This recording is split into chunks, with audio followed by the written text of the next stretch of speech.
வணக்கம். இலங்கையின் இன்றைய தலைப்புச் செய்திகள். தமிழகத்தின் புதிய முதல்வராக விஜய் மே 7 பதவியேற்பு விழா. தமிழகத்தில் ஆட்சி அமைக்க காங்கிரஸ் ஆதரவை கோரினார் விஜய். தலைமைச் செயலகத்தில் ஸ்டாலின் படங்களை அகற்றும் பணிகள் தீவிரம். தமிழக முதலமைச்சராகும் விஜய்க்கு இலங்கையில் அமோக வாழ்த்து. ஈழம் மற்றும் மலையக தலைவர்கள் எதிர்பார்ப்பு. மின்சார கட்டண திருத்தம், பொதுமக்களின் கருத்து கேட்பு இன்று கொழும்பில்.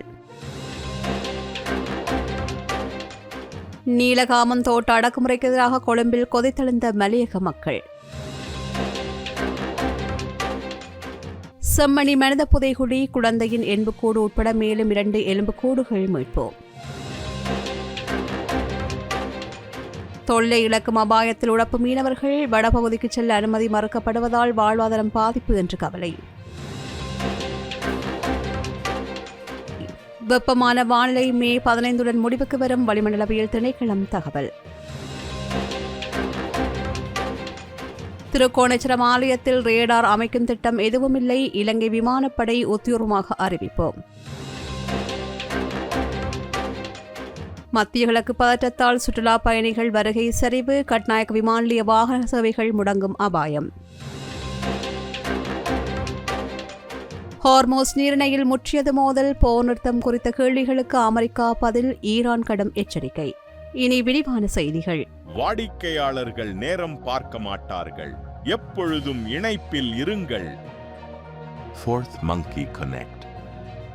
இன்றே உங்கள் வியாபாரத்தை பதிவு செய்யுங்கள். இப்போதே வாட்ஸ்அப் செய்யுங்கள்.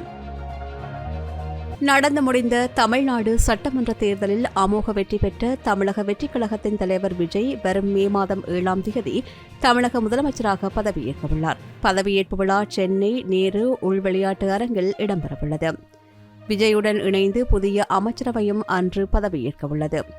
இந்த விழாவில் பல்வேறு மாநில அரசியல் தலைவர்கள் மற்றும் இந்திய திரையுலக பிரபலங்கள் கலந்து கொள்வார்கள் என்று எதிர்பார்க்கப்படுகின்றது. வெற்றிக்கு பின் தனது நெஞ்சில் குடியிருக்கும் மக்களுக்கு விடுத்த செய்தியில் எக்காலத்திலும் நிகழவே நிகழாது என்றிருந்த மாற்றத்திற்கான அரசியல் வெற்றியை நிகழ்த்தி காட்டிய தமிழ்நாட்டு மக்களுக்கு என் வாழ்நாள் நன்றியை காணிக்கையாக்குகின்றேன். நம்மை ஏளனமாக பார்த்தவர்களுக்கு மத்தியில் எவரையும் சாராமல் மக்களை மட்டும் நம்பி நின்றோம்.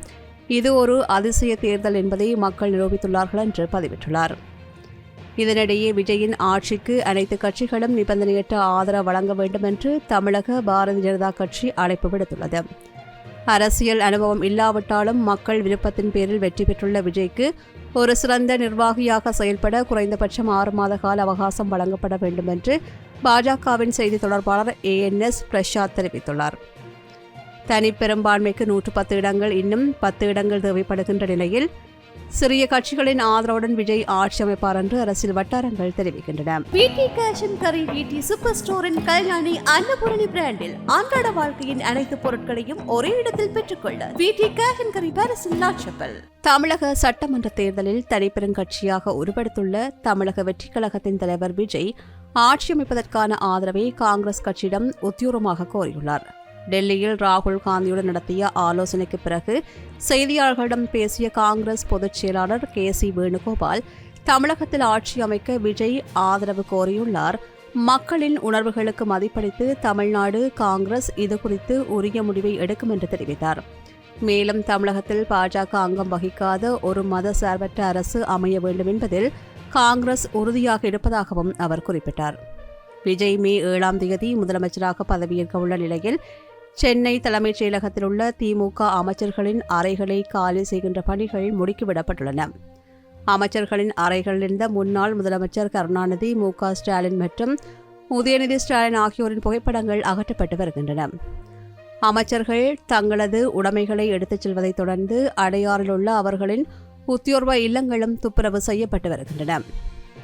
தேர்தல் தோல்வியை தொடர்ந்து திமுக தலைவர் மு.க. ஸ்டாலின் தொண்டர்களுக்கு விடுத்துள்ள செய்தியில், வெற்றியாக இருந்தாலும் தோல்வியாக இருந்தாலும் அதனை சமமாக கருதி லட்சிய பயணத்தை தொடர்கின்றவர்களே கழக உடன்பிறப்புகள் என்று தெரிவித்தார்.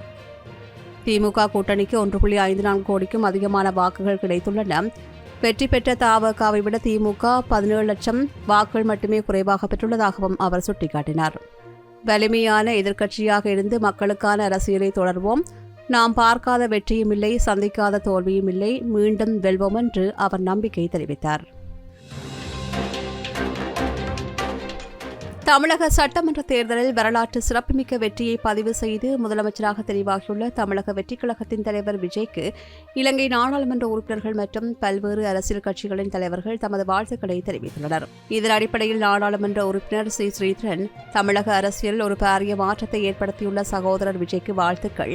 ஈழத்தமிழர்களின் வாழ்வுரிமை மற்றும் அரசியல் தீர்வை நோக்கிய பயணத்தில் உங்களது தலைமையிலான புதிய அரசு சர்வதேச அரங்கில் முன்னின்று ஒத்துழைக்கும் என்று பெரிதும் எதிர்பார்க்கின்றோம் என்று தனது செய்தியில் குறிப்பிட்டுள்ளார். இதேவேளை ஈழத்தமிழர்களின் அரசியல் உரிமைகளுக்காக விஜய் உரத்து குரல் கொடுக்க வேண்டும் என்றும் அவரது ஆட்சிக் காலத்தில் ஈழத்தமிழர் பிரச்சினையை தீர்க்க இந்திய மத்திய அரசை வலியுறுத்த வேண்டும் என்றும் ஸ்ரீ பிரேமச்சந்திரன் கேட்டுக் கொண்டார். அத்துடன் திமுக மற்றும் அதிமுக ஆகிய கட்சிகளுக்கு தமது வாழ்த்துக்களையும் தெரிவித்தார். இதேவேளை தொழிலாளர் தேசிய முன்னணியின் உறுப்பினர் பழனி திகாம்பரம், கட்சி ஆரம்பித்து 2 ஆண்டுகளில் ஆட்சியை பிடிக்கும் அளவுக்கு மக்கள் நம்பிக்கை பெற்றுள்ள விஜய்க்கு இந்திய வம்சாவளி மலையக மக்கள் சார்பில் வாழ்த்துக்களை தெரிவித்துக் கொள்வதாக தெரிவித்தார். இதேவேளை பிரதியமைச்சர் சுந்தரலிங்கம் பிரதீப் நாடாளுமன்றில் உரையாற்றும் போது இந்திய வம்சாவளி மக்கள் சார்பாக வாழ்த்து கூறியதுடன் மலையக மக்களின் நீண்டகால காணி உரிமை போராட்டத்தையும் இதன்போது சபையில் வலியுறுத்தினார்.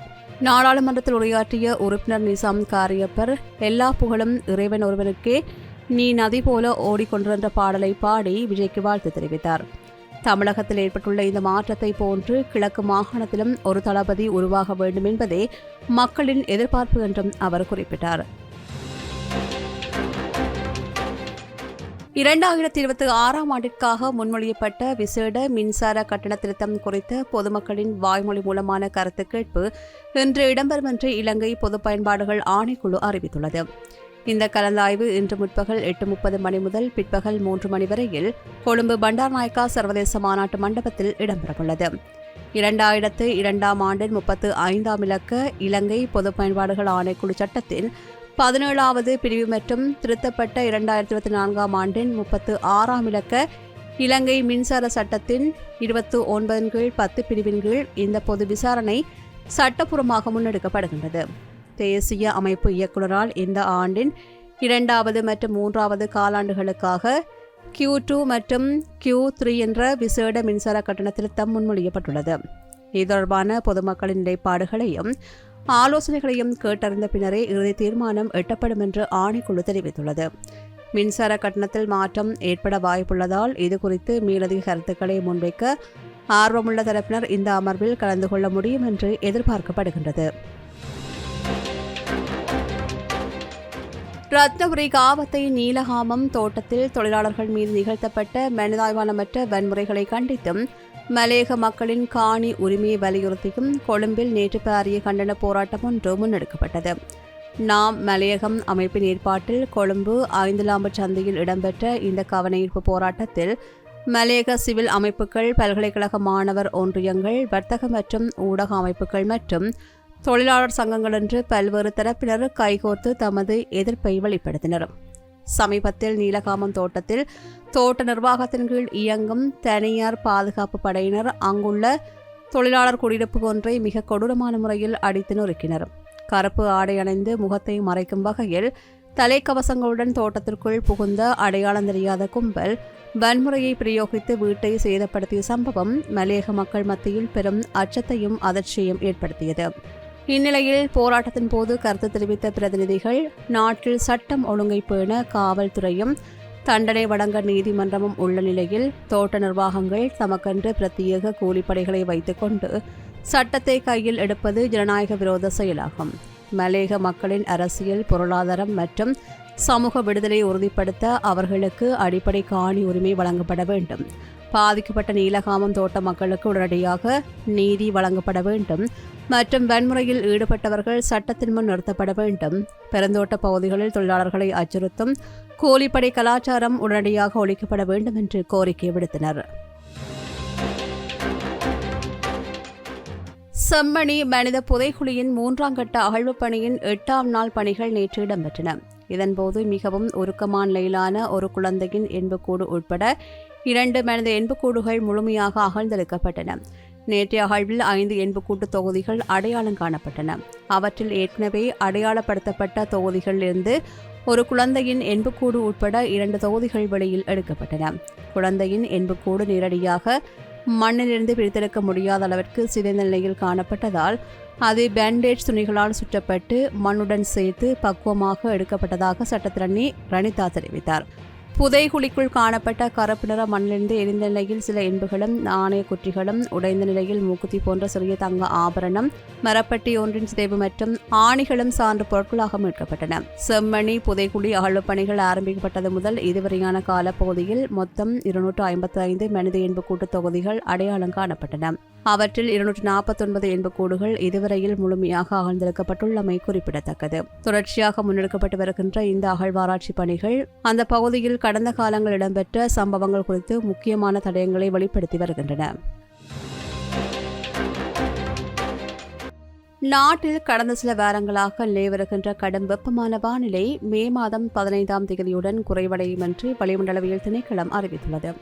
இது தொடர்பில் கருத்து தெரிவித்த திணைக்களத்தின் பணிப்பாளர் நாயகம் அத்துல கருணாநாயக்க, தென்மேற்கு பருவமழை தீவிரமடைய ஆரம்பிப்பதன் காரணமாக மே 15 முதல் நாடளாவிய ரீதியில் குளிர்ச்சியான வானிலை நிலவும் என்று தெரிவித்தார். அண்மை காலமாக நிலவிய கடும் புழுக்கத்திற்கு காற்றில் காணப்பட்ட அதிகப்படியான ஈரப்பதமே முக்கியமான காரணமாகும். இதனால் வியர்வை உறிஞ்சப்படாமல் இரவு நேரங்களிலும் அசௌகரியம் உணரப்பட்டது. அத்துடன் மேகங்கள் குறைவாக இருந்ததால் சூரிய கதிர்வீச்சு நேரடியாக தாக்கியமையும் காற்றின் வேகம் குறைவாக இருந்தும் இந்த வறண்ட காலநிலையை தீவிரப்படுத்தியது. மே 8 முதல் மாலை நேர மழை மேலும் அதிகரிக்கக்கூடும் என்றும் மேல் சப்ரகமுவா, மத்திய, வடமேற்கு, கிழக்கு மாகாணங்கள் மற்றும் காலி, மாத்தறை, புலனறுவை மாவட்டங்களில் இடியுடன் கூடிய மழை பெய்ய வாய்ப்புள்ளதாகவும் அறிவுறுத்தப்பட்டுள்ளது. மேல் மற்றும் சப்ரகுவா மாகாணங்களில் 50 மில்லிமீட்டருக்கும் அதிகமான மழை வீழ்ச்சி எதிர்பார்க்கப்படுகின்றது. தென்மேற்கு பருவமழையின் வருகையுடன் நீண்ட நாட்களாக நிலவிய வறண்ட காலநிலை முடிவுக்கு வரும் என்று பொதுமக்கள் எதிர்பார்க்கின்றனர். இலங்கையின் மனை விற்பனை மற்றும் நிர்மாணத் துறையில் முதன்மை நிறுவனமான ப்ளூ ஓஷனை நாடுங்கள். வரலாற்று சிறப்புமிக்க திருக்கோணேச்சரம் ஆலய வளாகத்தில் ரேடார் அமைப்பை நிறுவுவதற்கு திட்டமிடப்பட்டுள்ளதாக பரவி வருகின்ற செய்திகள் முற்றிலும் உண்மைக்கு புறம்பானவை என்று இலங்கை விமானப்படை உத்தியோகமாக தெரிவித்துள்ளது. ஆலய நிலத்தின் ஒரு பகுதியை ரேடார் அமைப்பிற்காக கடற்படை கோருவதாக ஆலய நிர்வாக சபையின் வாழ்நாள் உறுப்பினர் சி. ஜெய்சங்கர் ஊடகங்களிடம் தெரிவித்திருந்தார். இது தொடர்பாக எழுந்த சர்ச்சை தொடர்ந்து விமானப்படை இந்த விளக்கத்தை அளித்துள்ளது. விமானப்படையின் ஊடக பணிப்பாளர் வெளியிட்டுள்ள அறிக்கையில், திருக்கோணேச்சரம் ஆலய வளாகத்திலோ அல்லது அதனை சூழவுள்ள பகுதிகளிலோ எந்தவொரு ரேடார் அமைப்பை நிறுவும் திட்டம் விமானப்படையிடம் இல்லை. இதற்காக எந்த நிலத்தையும் கையகப்படுத்த வேண்டிய அவசியம் தமக்கு ஏற்படவில்லை. நாட்டின் வரலாற்று மற்றும் சமய தலங்களின் புனிதத்தையும் பாரம்பரியத்தையும் விமானப்படை எப்போதும் மதித்து வருகின்றது. இத்தகைய முக்கியத்துவம் வாய்ந்த பகுதிகளில் இராணுவ கட்டமைப்புகளை உருவாக்கும் நோக்கம் எமக்கு இல்லை. உத்தியோர்வ விசாரணைகளின்றி இத்தகைய செய்திகளை வெளியிடுவது மக்களிடையே தேவையற்ற அச்சத்தையும் குழப்பத்தையும் ஏற்படுத்தும். எனவே இது ஒரு பொய்யான செய்தி என்பதை தாழ்மையுடன் தெரிவித்துக் கொள்கின்றோம் என்று அந்த அறிக்கையில் தெரிவிக்கப்பட்டுள்ளது. புத்தளம் உடப்பு மீன்பிடி கிராமத்தில் தென்மேல் பருவக்காற்று ஆர்வமாகியுள்ள நிலையில் அந்த பகுதி மீனவர்கள் தமது வாழ்வாதாரத்தை முன்னெடுத்து செல்ல முடியாமல் பெரும் தவிப்புக்கு உள்ளாகியுள்ளார்கள். பொதுவாக தென்மேல் பருவக்காற்று வீசுகின்ற காலங்களில் உடப்பு பகுதியில் கடல் மிகவும் கொந்தளிப்பாக காணப்படும். இதனால் இந்த பகுதி மீனவர்கள் தமது மீன்பிடி தொழில் காலத்தை இத்துடன் நிறைவு செய்ய வேண்டிய கட்டாயத்திற்கு தள்ளப்பட்டுள்ளார்கள். முன்னிய காலங்களில் இந்த காலப்பகுதியில் உடப்பு மீனவர்கள் வடக்கு கடற்பரப்புக்குள் சென்று தங்கி நின்று மீன்பிடி தொழிலில் ஈடுபடுவது வழக்கம். இதன் மூலம் வருடத்தில் எஞ்சிய 6 மாத காலத்திற்கான வாழ்வாதாரத்தை அவர்கள் ஈட்டி வந்தனர். இருப்பினும் தற்போது வடக்கு பகுதிக்கு சென்று தொழில் செய்வதற்கு அங்குள்ள உள்ளூர் மீனவர்கள் மற்றும் மக்கள் அனுமதி மறுப்பதாக உடப்பு மீனவர்கள் கவலை தெரிவிக்கின்றனர். இதுகுறித்து அவர்கள் மேலும் தெரிவிக்கையில், தென்மேல் பருவக்காற்று வீசும்போது எங்கள் பகுதியில் கடலுக்கு செல்லவே முடியாது. அடுத்த 6 மாதங்களுக்கு நாங்கள் தொழிலின்றி முடங்கி கிடக்க வேண்டிய நிலை ஏற்பட்டுள்ளது. பாரம்பரியமாக நாங்கள் வடபகுதிக்கு சென்று தொழில் செய்து வந்தோம். ஆனால் இப்போது அங்கு அனுமதி கிடைக்காததால் எமது குடும்பங்களின் வாழ்வாதாரம் கேள்விக்குறியாகியுள்ளதாகவும் தெரிவித்தனர். மத்திய கிழக்கு நாடுகளில் நிலவி வருகின்ற போர் பதட்டம் மற்றும் பொருளாதார காரணிகளால் இலங்கைக்கான சுற்றுலா பயணிகளின் வருகை வீழ்ச்சியடைந்துள்ள நிலையில் கட்டுநாயக்கா சர்வதேச விமான நிலையத்தின் தனியார் சொகுசு வாகன சேவை நிறுவனங்கள் பாரிய நிதி நெருக்கடிக்கு உள்ளாகியுள்ளன. மத்திய கிழக்கு பதட்டம், விமான கட்டண உயர்வு மற்றும் பருவகால மாற்றங்களால் சுற்றுலா பயணிகளின் வருகை குறைந்துள்ளதால் வாகனங்களுக்கான தேவை வீழ்ச்சியடைந்துள்ளது. வருமானம் இல்லாத நிலையிலும் விமான நிலைய அதிகாரிகளுக்கு மாத வாடகையாக சுமார் 40 லட்சம் ரூபாய்க்கும் அதிகமாக செலுத்த வேண்டியுள்ளதாக உரிமையாளர்கள் கவலை தெரிவிக்கின்றனர். அங்கீகரிக்கப்பட்ட சொகுசு வாகன நிறுவனங்களுக்கு அதிக வாடகை வசூலிக்கப்படுகின்ற நிலையில் வளாகத்திற்குள் இயங்கும் மீட்டர் வாடகை சேவைகளுக்கு குறைந்த கட்டணங்கள் விதிக்கப்படுவதால் சந்தையில் நியாயமற்ற போட்டி நிலவுவதாக குற்றம் சாட்டப்பட்டுள்ளது. இந்த துறையை நேரடியாக நம்பியிருக்கும் 250க்கும் மேற்பட்ட ஊழியர்களின் வாழ்வாதாரம் தற்போது கேள்விக்குறியாகியுள்ளது. நிலைமை தொடர்ந்தால் ஊழியர்களை பணி நீக்கம் செய்யவும் சேவைகளை முழுமையாக முடக்கவும் வேண்டியிருக்கும் என்று உரிமையாளர்கள் எச்சரித்துள்ளனர். ஹார்மோஸ் நீரிணையில் நேற்று ஏற்பட்ட நேரடி மோதல் காரணமாக அந்த பகுதியில் போர் முகங்கள் சூழ்ந்துள்ள நிலையில் அமெரிக்கா மற்றும் ஈரான் தரப்பிலிருந்து முரண்பட்ட மற்றும் எச்சரிக்கை கலந்த அறிக்கைகள் வெளியாகியுள்ளன. ஹார்மோஸ் நீரிணை மோதலை தொடர்ந்து இரு நாடுகளுக்கும் இடையிலான போர் நிறுத்தம் முடிவுக்கு வந்துவிட்டதா என்று எழுந்த கேள்விக்கு அமெரிக்க பாதுகாப்பு செயலாளர் பதிலளித்துள்ளார். போர் நிறுத்தம் இன்னும் முடிவுக்கு வரவில்லை என்பதை அவர் உறுதிப்படுத்தினார். வர்த்தக கப்பல்களை பாதுகாக்கும் ப்ராஜெக்ட் ஃப்ரீடம் மெகா திட்டத்திற்கும் தற்காப்பு இராணுவ நடவடிக்கைகளுக்கும் இடையிலான வேறுபாட்டையும் அவர் வலியுறுத்தினார். நாங்கள் எங்களை தற்காத்துக் கொள்வோம், போர் நிறுத்தத்தின் எல்லைகளை தாண்ட வேண்டாம் என்று ஈரானை கேட்டுக்கொள்கின்றோம் என்றும் அவர் தெரிவித்தார். ஒரு சம்பவம் போர் நிறுத்த மீறலா இல்லையா என்பதை ஜனாதிபதியை தீர்மானிப்பார் என்றும் அவர் குறிப்பிட்டார். ஈரான் தரப்பிலிருந்து வந்துள்ள கருத்துக்கள் போர் பதற்றத்தை மேலும் அதிகரித்துள்ளன. ஈரானின் தலைமை பேச்சுவார்த்தையாளர் முகமது ஃபாகர் கலீஃபா நீரிணையின் கட்டுப்பாட்டை நிலைநாட்டுவதன் மூலம் தற்போதைய புதிய நிலையை பாதுகாக்க ஈரான் உறுதியாக உள்ளதாக தெரிவித்தார். நாங்கள் இன்னும் தொடங்கவே இல்லை என்று எச்சரித்த அவர் அமெரிக்காவின் கற்பனைக்கு எட்டாத வகையில் திடீர் நடவடிக்கைகளை திட்டமிட்டுள்ளதாகவும் குறிப்பிட்டார். போர்க்கால இழப்புகளுக்கு பிறகு முக்கிய கப்பல் போக்குவரத்து பாதைகளை தனது கட்டுப்பாட்டிலே வைத்துக் கொள்ளப் போவதாக ஈரான் தெளிவுபடுத்தியுள்ளமை குறிப்பிடத்தக்கது. இத்துடன் இலங்கையின் இன்றைய தலைப்புச் செய்திகள் நிறைவு பெறுகின்றன. தொடர்ந்தும் செய்திகளை உடனுக்குடன் அறிந்து கொள்ள சமூகமீடியா.com எனும் எமது இணையதளத்துடன் இணைந்திருங்கள். எமது RIP பேச்சுக்கு கிடைத்த மரண அறிவித்தல்கள். யாழ்ப்பாணம் மண்டிதீவு 6ஆம் வட்டாரத்தை பிறப்பிடமாகவும் வதிவிடமாகவும் கொண்டிருந்த திருமதி சிவமணி சந்திரவதனா நிர்மலா அவர்கள் 5/5/2026 செவ்வாய்க்கிழமை அன்று காலமானார். வவுனியா கல்மடுவை பிறப்பிடமாகவும் ஈச்சங்குளம் மற்றும் பிரான்ஸ் ஆகிய இடங்களை வாழ்விடங்களாகவும் கொண்டிருந்த திரு முத்தையா தியாகராஜா சிவலிங்கம் அவர்கள் 5/5/2026 செவ்வாய்க்கிழமை அன்று இறைப்பதமடைந்தார். யாழ்ப்பாணம் குருநகரை பிறப்பிடமாகவும் வதிவிடமாகவும் கொண்டிருந்த திரு எசப்புயூஸ் டெஸ்மன் அவர்கள் 3/5/2026 ஞாயிற்றுக்கிழமை அன்று இறைப்பதமடைந்தார். யாழ்ப்பாணம் கரவெட்டியை பிறப்பிடமாகவும் கரவெட்டி, மல்லாவி, கனடா, வேன் மற்றும் ஒன்டாரியோ ஆகிய இடங்களை வாழ்விடங்களாகவும் கொண்டிருந்த திரு தம்பையா தயாகரன் அவர்கள் 3/5/2026 ஞாயிற்றுக்கிழமை அன்று காலமானார். மேலே அறிவிக்கப்பட்ட அனைத்து மரண அறிவித்தல் இறுதிக்கிரியை பற்றிய தகவல்களை அறிந்து கொள்ள ரிப் பேஜை பார்வையிடுங்கள். இதற்கான லிங்க் கீழிருக்கும் டிஸ்கிரிப்ஷனில் பார்வையிடலாம். இது போன்ற செய்திகளை தெரிந்து கொள்ள சமூகம் நியூஸ் சேனலை சப்ஸ்கிரைப் செய்து அருகில் உள்ள பெல் பட்டனை கிளிக் செய்யுங்கள். மேலும் இது போன்ற செய்திகளை உடனுக்குடன் தெரிந்து கொள்ள சமூகமீடியா.com என்ற இணையதளத்தின் வாயிலாகவும் எங்களுடன் இணைந்திருங்கள்.